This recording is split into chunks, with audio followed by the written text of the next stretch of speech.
안녕하세요. 이찬원의 생각을 분석하는 승무원쌤 김용숙입니다. 톡파원 25시, 톡파원 25시는 참 좋은 프로그램 같습니다. 시청자 입장에서 생각하면 굉장히 경제적인 가치가 높은 프로그램이다, 이렇게 말할 수 있을 것 같습니다. 이 톡파원 25시는 굉장히 장기 프로그램으로 갈 그러한 가능성이 있는 수준 높은 프로그램이다, 이렇게 말할 수 있을 것 같습니다. 이번에는 조지아 우리에게 익숙지 않은 나라입니다. 이 나라는 동유럽의 스위스라고 합니다. 동구라파라고 그러죠. 동유럽의 스위스라고 합니다. 동유럽이 우리와 친숙하지 않은 것은 그동안 공산권 국가였기 때문에 동유럽하고 우리나라는 친숙하지 않은 그런 점이 있습니다. 근데 이제 소련이 붕괴하고 이들이 각자 독립하고 민주화 운동이 진행되면서 우리하고 가까워지게 됐죠. 이 조지아는 동유럽의 스위스인데 유럽과 아시아가 만나는 지점에 위치해 있기 때문에 꿀단지 땅이죠. 한마디로 요충지에 있는 나라죠. 그렇기 때문에 러시아하고 앙숙이라고 합니다. 지금 우크라이나를 러시아가 공격을 했는데 다음 공격지는 러시아라고 합니다. 조지아라고 합니다. 해외로 진출하는 요충지에 있기 때문에 그렇다고 합니다. 여기에서도 또 어김없이 유럽에서는 교회가 나타나죠. 그 교회, 국민들 90% 이상이 정교회를 믿고 있다고 합니다. 정교회에서는 또 캐톨릭이나 개신교를 또 우리가 원조야 라고 이렇게 상당히 자부심을 가지고 있는 것 같습니다. 이 지구상의 건축 발전 계기는 아무래도 성당으로부터 보다 높은 곳에서 하느님을 바라보기 위한 그러한 사람들의 마음이 이렇게 성당을 높이 짓기 시작한 것 같고, 이것은 지구상의 건축물의 기초가 되지 않았나 이렇게 생각이 됩니다.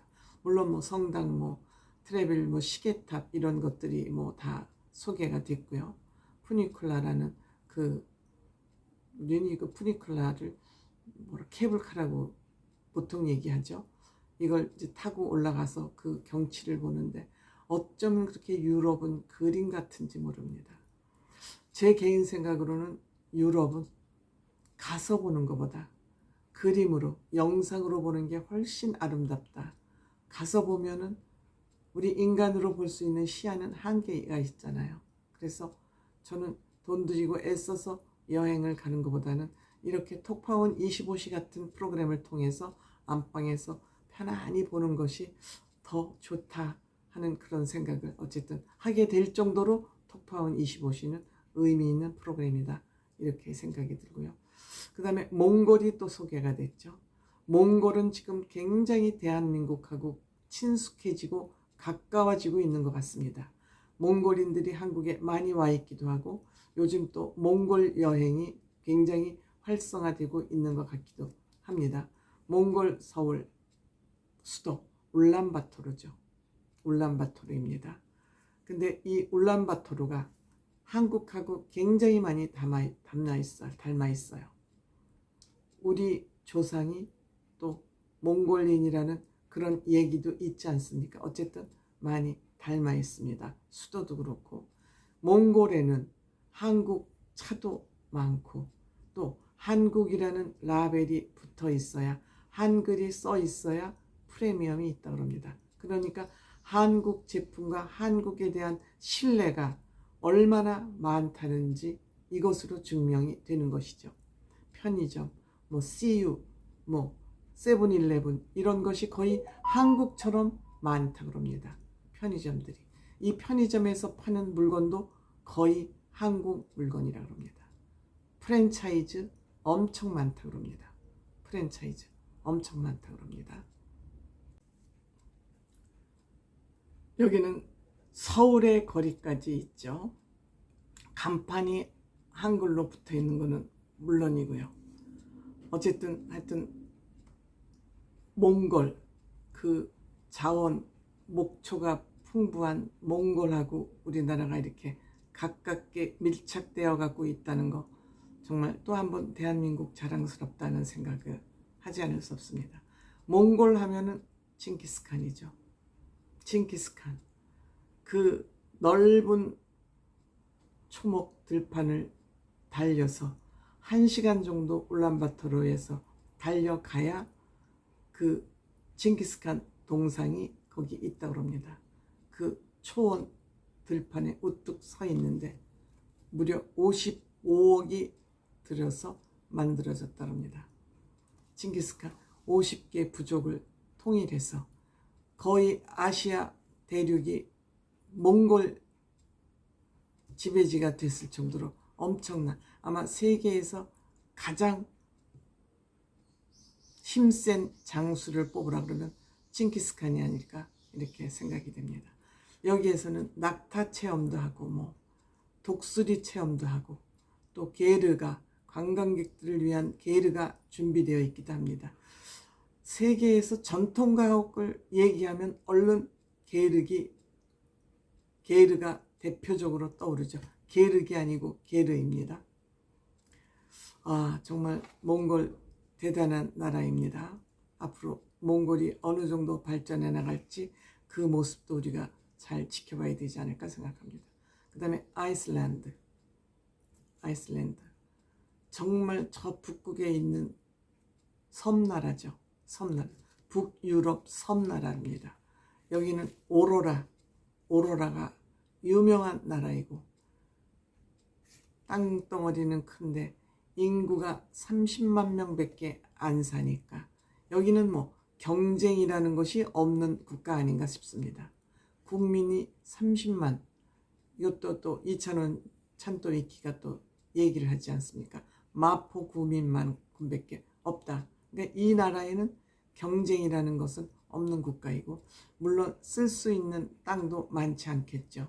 근데 여기는 화산 지역이라 화산과 빙산이 공존하는, 불의 지옥과 빙산이 공존하는 그런 지역이기 때문에 지진이 많고 늘 활화산이 살아서 활동하고 있는 그런 나라입니다. 그래서 야외 온천이 굉장히 발전이 많이 되어 있죠. 화산이 많은 데에는 역시 온천이 있을 수밖에 없죠. 그래서 화산 동굴도 또 들어가 보고, 저는 뭐 들어가라 해도 저는 힘들 것 같아요. 근데 뭐니 해도 관광객들에게 관심을 끄는 것은 야외 온천이죠. 근데 이 야외 온천에서 맥주 파티를 하는 걸 보면서 역시 그 패널들이 맥주 하니까 다 이찬원 씨를 또 지목을 하는 거예요. 술 얘기가 나오니까. 근데 이찬원 씨가 이번에는 다소 조금 기분이 좋지 않았던 것 같습니다. 여기에 대해서 이찬원 씨가 노 코멘트 했습니다. 마음 좋은 이찬원 씨도 자꾸 이찬원 씨이 술이 나올 때마다 이찬원 씨를 지목을 하니까 좋은 얘기도 재미있는 얘기도 한두 번이죠. 저도 이찬원 씨 술 얘기가 나올 때마다 이찬원 씨 지목하는 거 그렇게 바람직하지 않게 생각했습니다. 그렇다고 이찬원 씨가 술을 좋아하는 건 맞지만 이찬원 씨가 술을 마시고 실수했다는 얘기가 하나라도 나왔습니까? 아니죠. 이찬원 씨는 그만큼 술을 소화하고 뒷마무리도 잘하는 사람인데 매번 술 얘기가 나올 때마다 이찬원 씨를 지목하는 거 바람직하지 않아 보입니다. 여기에 이찬원 씨도 한 번쯤은 내가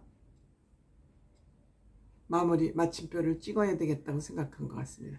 앞으로 술 얘기가 나올 때 또 이찬원 씨가 지목되는지 안 되는지 우리가 보면 이찬원 씨가 이번에 말 없음, 리액션 없음이 어떻게 작용했는지 말로 구체적으로 얘기하진 않았지만 이찬원 씨 이번에 맨날 뭐 마음 좋아서 헬렐레도 아니죠.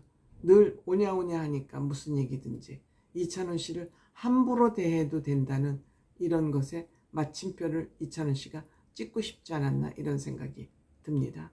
뭐 온천 맥주 파티, 여기 또 뭐 각 지역의 마지막은 또 먹는 것으로 마무리되지 않습니까?